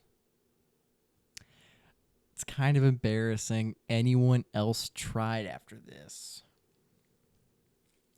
Is it The Dark Knight? It is the Dark Knight. Sounds like a Dark Knight review. Yeah. Sounds like, I can't believe anyone even tried to do anything better after this. It's true, but it's like, yeah, it sounds like a Dark Knight review. Okay, let's see. Let's get it. This is a 3.5-star review. It says they should have kept the nipples on the batsuit. They should have kept the nipples on the batsuit. Meaning, after this movie, they should have kept the Yeah. nipples. So this movie has nipples. I actually didn't realize that it was this movie that had the bad nipples. Dang, I don't remember the name of the George Clooney one. Is it Batman?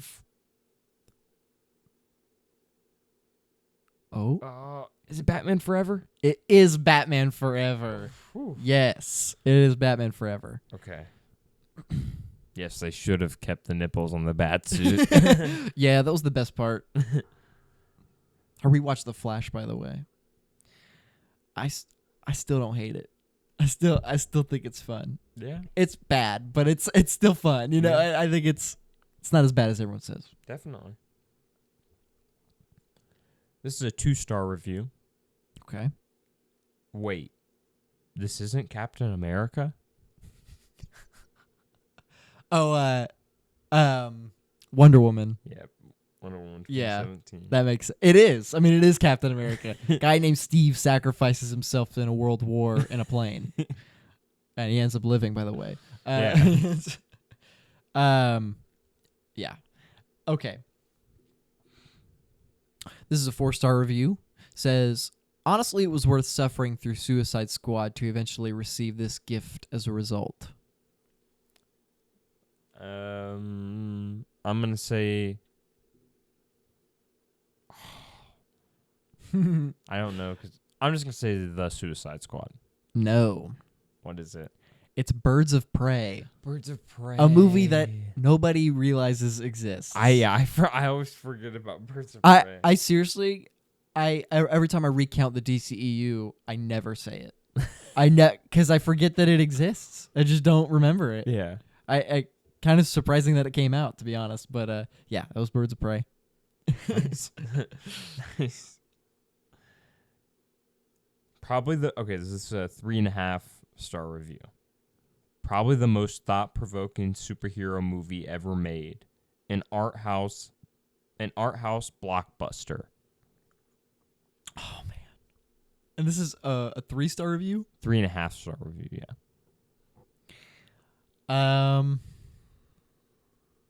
Oh man, art house. It's got to be like a terrible movie. It's got to be awful. Is it the first Suicide Squad movie? No. It's not. It is Batman Begins. Really? I cannot tell if that review is like genuine or not. I honestly think it's the worst Nolan film.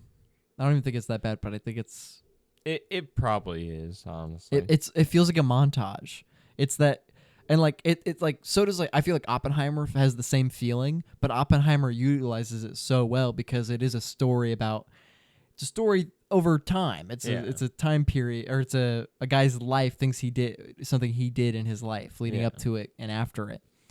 Batman Begins is literally an origin story about a superhero, and it feels like a montage. It feels like you could have tacked this on at the beginning of The Dark Knight almost. It honestly kind of feels that way for me. But I don't think it's bad. I actually still quite like it. Yeah. Okay. All right. This is a 5-star review. Okay. And it says, I'm watching this instead of going to opening night of Shang-Chi. Zack Snyder. No. Nope. It's not his Justice League? No, it's Green Lantern. That's so random, bro. Yeah. Green Lantern. I'm watching this instead of going to opening night of Shang-Chi. Cool emoji, by the way. Cool emoji. Yeah. I don't know why you'd ever want to sit down and... Yeah, why would you willingly watch... Why would you willingly watch that? I think Ryan Reynolds would willingly... Yeah. Ryan breaks down your door and he's like, stop watching this right now. This is a 2.5-star review. Okay. Actually pretty okay. Until it sucks. Oh, that could be anything.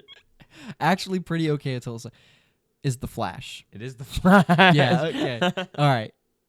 Yeah, that's a pretty good way. That's a pretty good way to describe the movie for me, except I honestly, even though it does kind of suck here and there, I still have a lot of fun watching it. It's a fun movie. It's a lot of fun. Okay.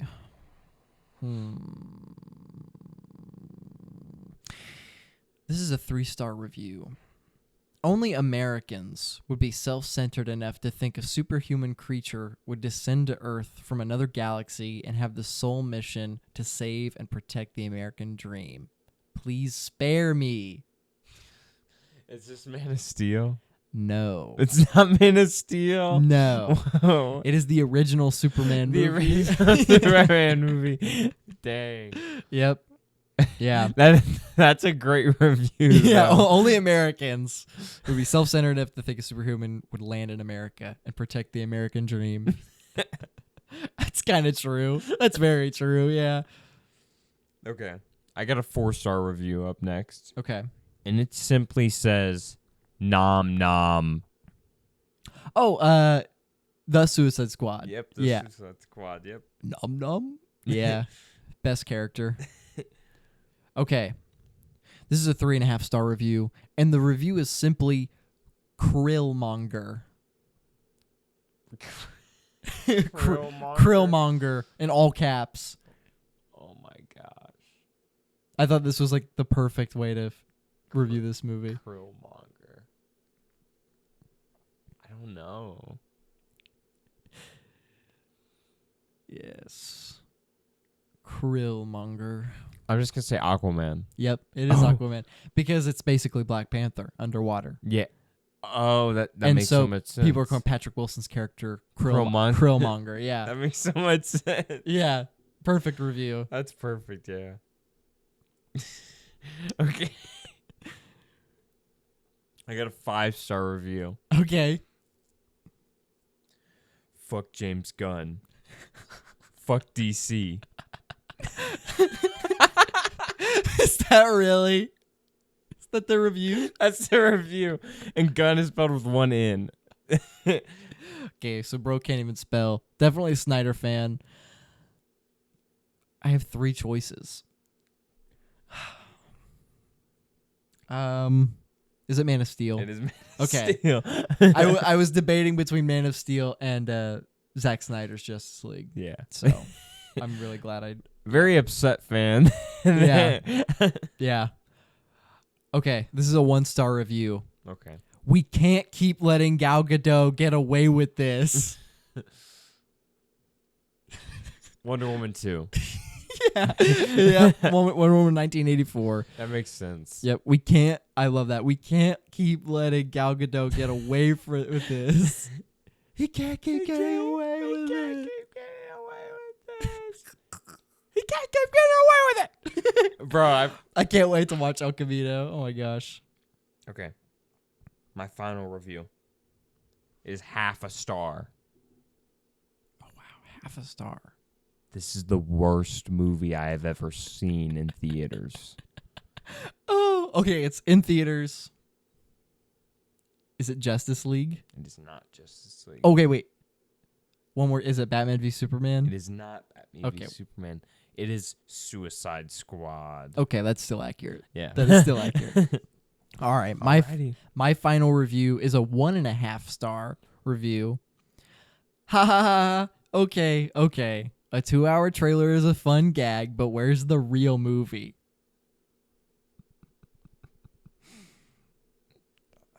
2-hour trailer's a fun gag, but where's the real movie? Where's the real movie?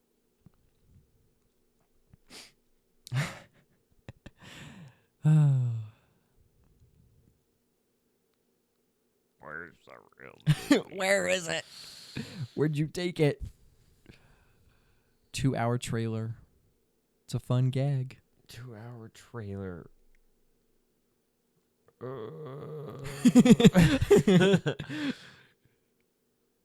Just running through all the possibilities. 2-hour trailer. Where's the? I do not know. I do not know. Oh my gosh.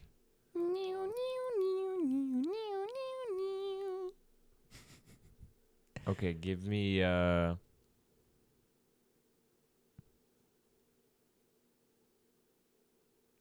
give me give me Zack Snyder's Justice League. No. Damn. It is Justice League. Justice League. Yeah. So you said that was on my ranking of picks. Yeah.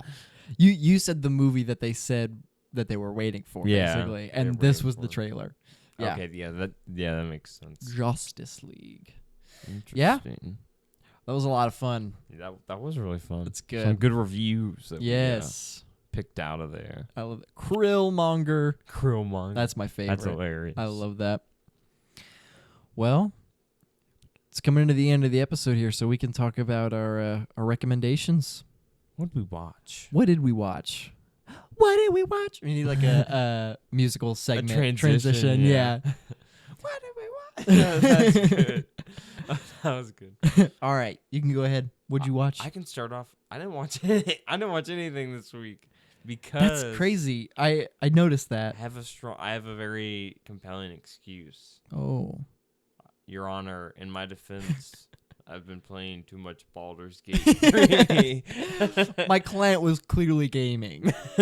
My client clearly stated he was gaming. But no, I got my I got a gaming PC and more important things. Been kind of living off that. But the movie grind will definitely continue. Yes. And stuff. I've been adding some stuff to my watch list and stuff, picking some things out that I want to see and stuff. So. My watch list is fucking giant. I think I have 200 movies on my watch list now. I love the shuffle like feature that they have in the so you can just hit it stuff. Yeah, whatever's and at you the can top. just keep shuffling again if you don't like it. Shuffle again. Love it. It's great. I only have a few. Actually, I have one kind of don't recommend, and then one kind of do. I basically watched two very in the middle movies. Okay. First one, Murder on the Orient Express. I have very little to say about this movie. It is the first in the what is now a trilogy of Kenneth Branagh mystery films. Yeah. It's whatever. I mean, it starts off pretty good. It's honestly very interesting when it starts off. We learn about Hercule. I can't remember his last name, but his name is Hercule. And we learn about him. He's got this very interesting quirk where everything has to be perfectly balanced as all things should be. He like steps in shit. And he's like, it's not the shit, it's the imbalance. And then he steps in the other foot in the shit. Yeah. He's shown throughout the movie that he wants his eggs to be the same size because perfectly balanced. This does not come into play ever throughout the movie. And I'm very it didn't even come in as like, oh, there's an imbalance here. You know, this is the killer. I figured it out. Here's the imbalance. Nah. I won't spoil it, but I'm telling you now that the twist is terrible. The twist is bad. Yeah. It is the most I think I have a genius idea for a twist in a mystery film, and then it's like, yeah, nobody's done it because that would be the stupidest twist. Yeah. It's a twist that makes an audience like collectively sigh when it happens. It's the reverse of Glass Onion. The Ryan Johnson. Yeah, I can see that. It's literally the inverse. And I won't spoil what that means. Yeah, no, yeah, you're actually right. Yeah, you are right. Yeah, I won't spoil what that means, but it is the inverse of the twist in Glass Onion. The movie it's got a very interesting, fun beginning. I'd even say that the moment when he is figuring out the twist, figuring out who did it and stuff, is very interesting. But the entire middle chunk of the movie, literally everything, when he gets on the train to when they get off the train, is so boring. Nothing happens. It's a lot of. Did you kill him? I think you killed him. And then it's a lot of just it's more of we watch Kenneth Branagh's character question people, and like instead of we try to figure it out with him. Yeah. Which is the beauty. That's why I love Knives Out so much, is because we see him interrogate people. He interrogates people in the first 10 minutes of the movie or whatever. It's like the first part that happens. He interrogates everybody.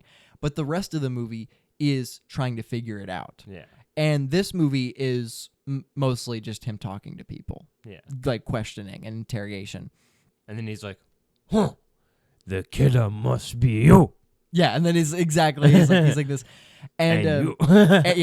and some of these characters make incredibly stupid decisions. Josh Gad's character runs away. He like tries to set the train on fire and runs away, and then he's not the killer.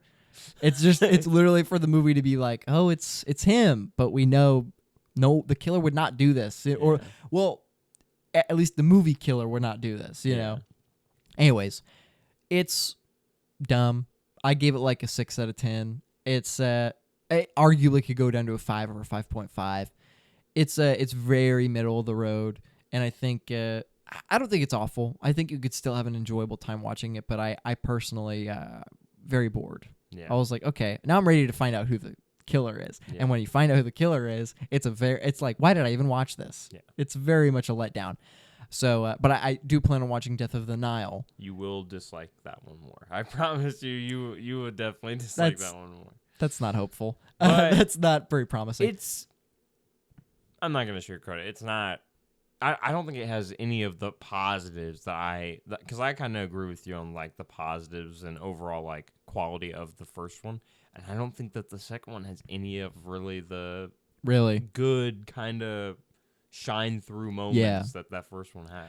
That's unfortunate because there aren't very many. That's very unfortunate, and the cast isn't as good. I don't think.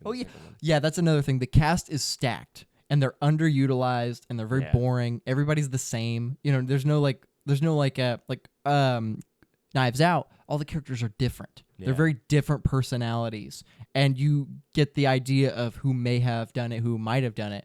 And Knives Out isn't about who did it anyways. Knives Out is about why is Benoit Blanc there. Yeah, that's what Knives Out is about. This movie does not utilize its cast very well at all. I'm not a fan of how it sets up Death on the Nile as like a Marvel movie. It's like, sir, there's been a death on the Nile. And it's like, we better get there. And then the like post-credit scene or something. It doesn't actually. I don't remember, but I wonder if at the end of the Nile they go, sir, there's a haunting in Venice. After watching this and what you've said about Death on the Nile, I'm not too hopeful about Haunting in Venice. However, it is the only movie that is above 60%. Yeah. Or 65% or whatever on Rotten Tomatoes. People say it's the best one. I hope so. I've heard. It has like 80-something. People say the horror element does a lot for covering like some of the weaker points, I guess, of the mystery aspect. Yeah. That's very strange because these are not paranormal films. Yeah, they're not at all, really. So this movie's gonna be very like Clue murder mystery kind of film. It's very baseline. Clue. And it's very, very. I found it very strange when I heard that they were going, paranormal hauntings and ghosts, demons. I don't know. It's very interesting. But I'm not looking forward to Death on the Nile.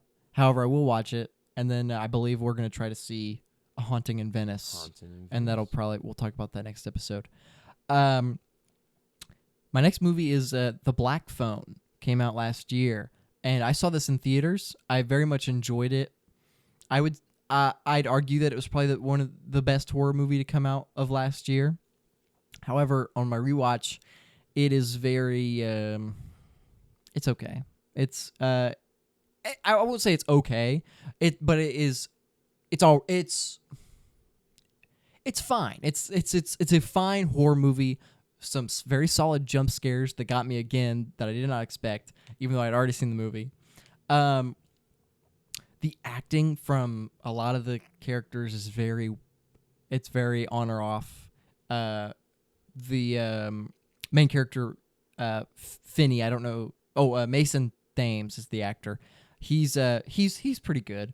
The sister is a little over the top. She's got some crazy lines in this movie. They give this little girl some of the craziest out of pocket lines, and she literally says it almost every time she's on screen. It's just something crazy. The dad is played by the guy that plays Balder in God of War. Okay. And I actually didn't realize that until I watched it the other night. It's a pretty solid horror film. A lot of Sam Raimi inspiration. It's Scott Derrickson who directed it, the first Doctor Strange movie. So it's kind of funny that this movie has a Sam Raimi influence, who then directed the next Doctor Strange movie. Yeah. That easily the best part about it is Ethan Hawke's character. Have you seen The Black Phone? No, I just know that Ethan Hawke was like a big, like Ethan Hawke plays like a crazy guy. Yeah, he's the reason to see the movie. He's why I went and saw it. He's why I enjoy it as much as I do. I only wish he was on screen more, because a lot of the movie is the main character trying to escape a basement because the guy kidnaps kids. He's called the Grabber, and the movie is about this kid trying to get out of a basement that he holds him in. But I really wish we saw more of him, because he's very menacing. He is creepy and unsettling, and it's really weird to watch him when he's on screen. He tucks the little boy's hair behind his ears while he's talking to him, and I'm like, dude, leave him alone. Stop touching him. He's a great villain. He's so good as this creepy child abductor, and the paranormal aspects of it, they're okay. It's if you don't know, the plot of the movie is a guy kidnaps a little boy, and there's a phone that hangs on the wall that is not plugged in, but it rings. And so when you answer it, it's all the dead kids that have been there. Oh, okay. And through those kids, he learns how to escape, basically. It's pretty interesting, and it's a fun movie. And there's also an outside source, which is his sister has basically, she's like the Shining or something, and she can see like where he is in her dreams and stuff. However, I think the movie would have worked way better if it was just focused on him trying to escape using the knowledge that he had. Yeah. Because by her like seeing where he is through her dreams or whatever, that brings the police there. But I don't know. I was more focused on him getting out of there and eventually overcoming Ethan Hawke's character rather than the actually detaining or like finding the house, because it ends up not mattering anyways. So it doesn't even matter. There's a nice little twist at the movie that it doesn't add a whole lot, but the fact that they did it is like that's a nice little. They didn't have to do that, but that's kind of cool that they did that kind of thing.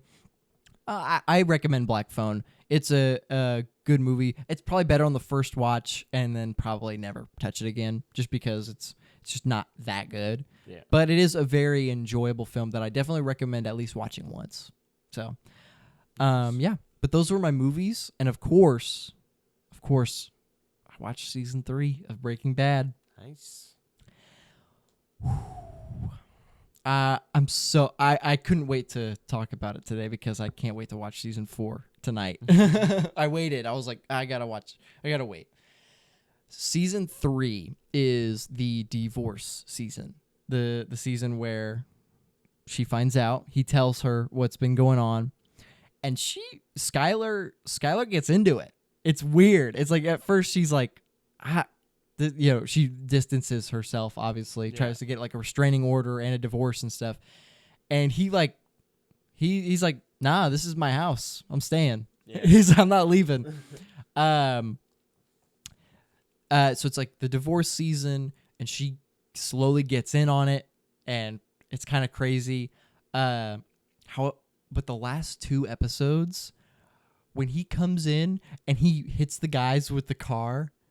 Do you Oh my god. Bro, What a scene that is, bro. Jesse's walking towards those guys with the gun, and he fucking comes out of nowhere and ran. Oh, man. Bro, one thing about that scene real quick. I love how that scene portrays, like, how the meaning of, like, the act of killing somebody, how different it is for Walt and Jesse. Because Jesse's, like, he's scared. He's scared. He doesn't really, like...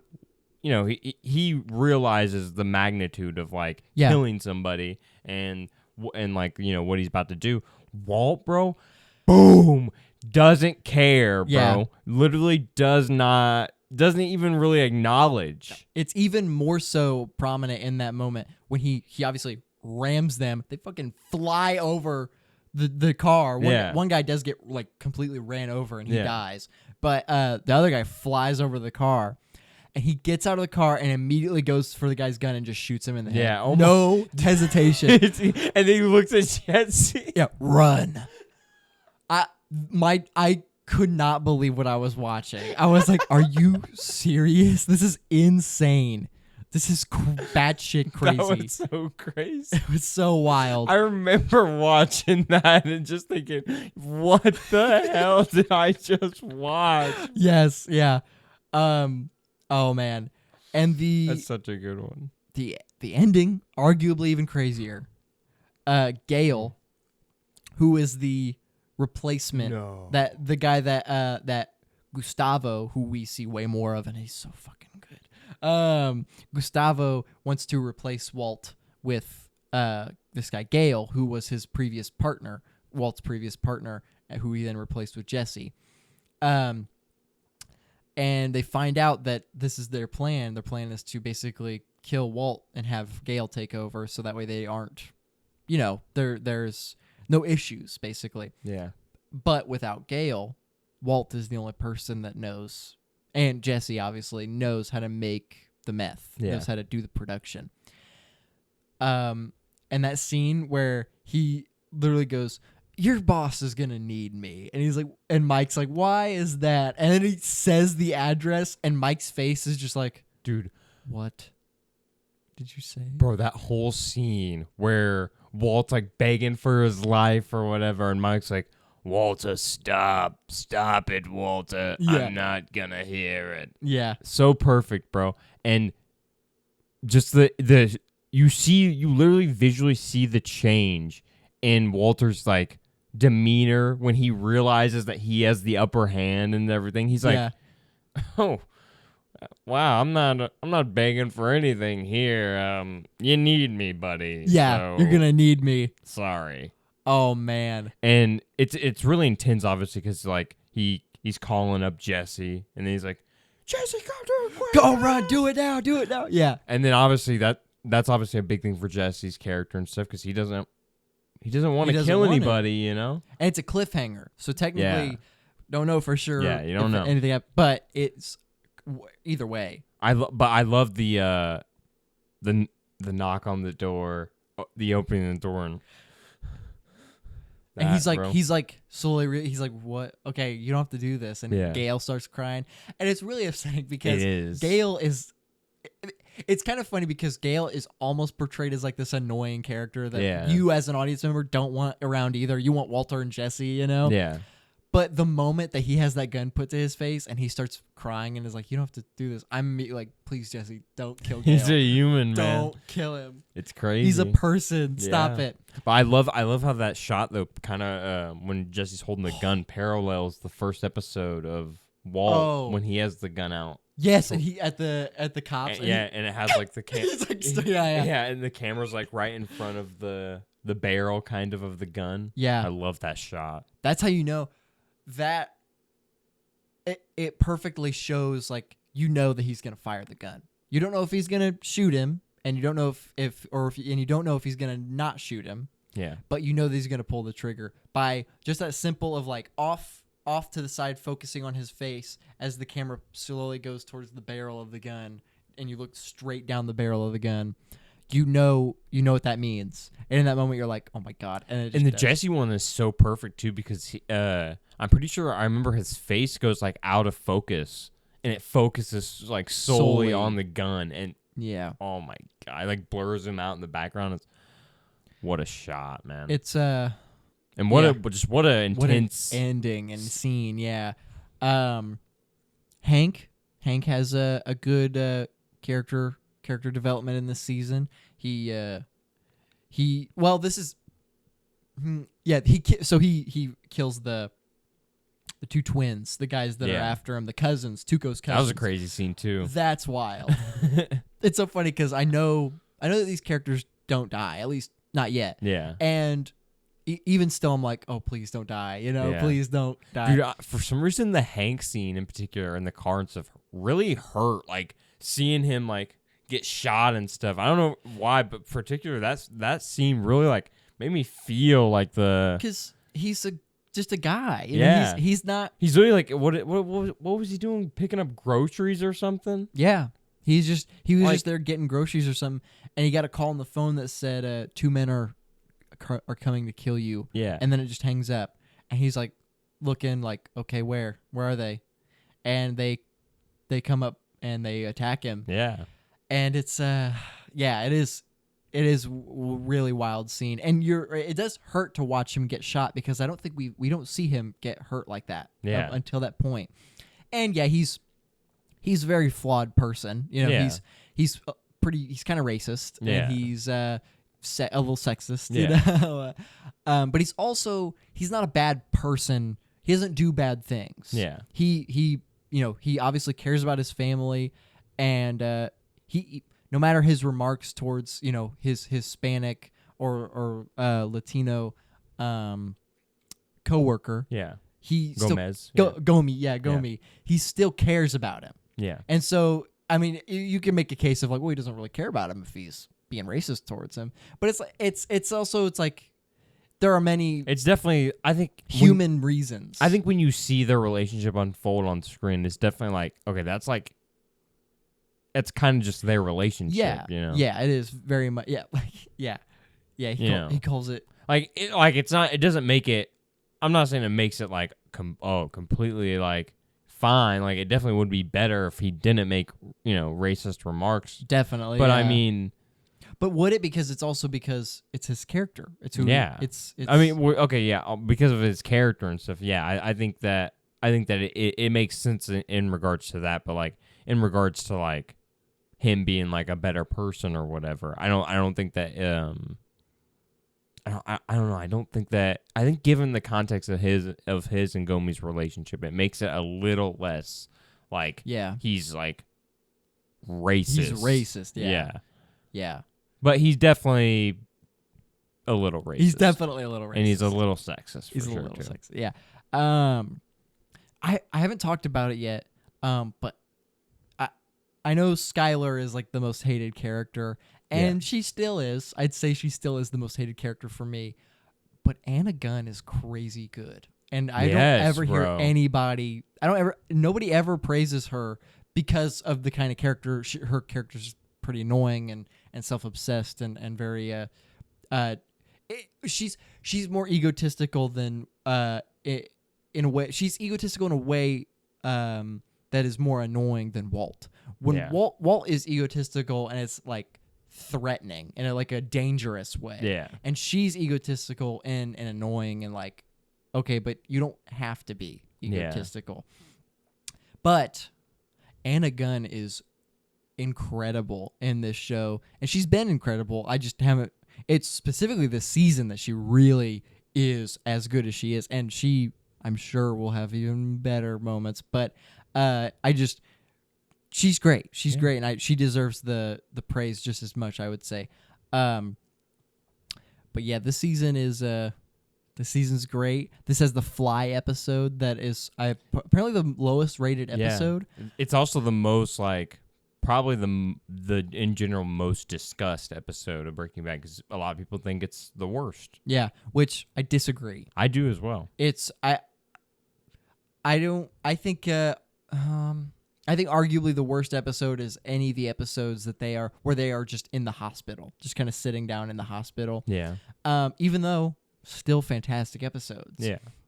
This season was very slow because of that. It's very they're either in the hospital with Hank or they're solely in the lab with Walt and Jesse. And it's not necessarily boring, but it is a little slow. Yeah. But the Fly episode is necessary.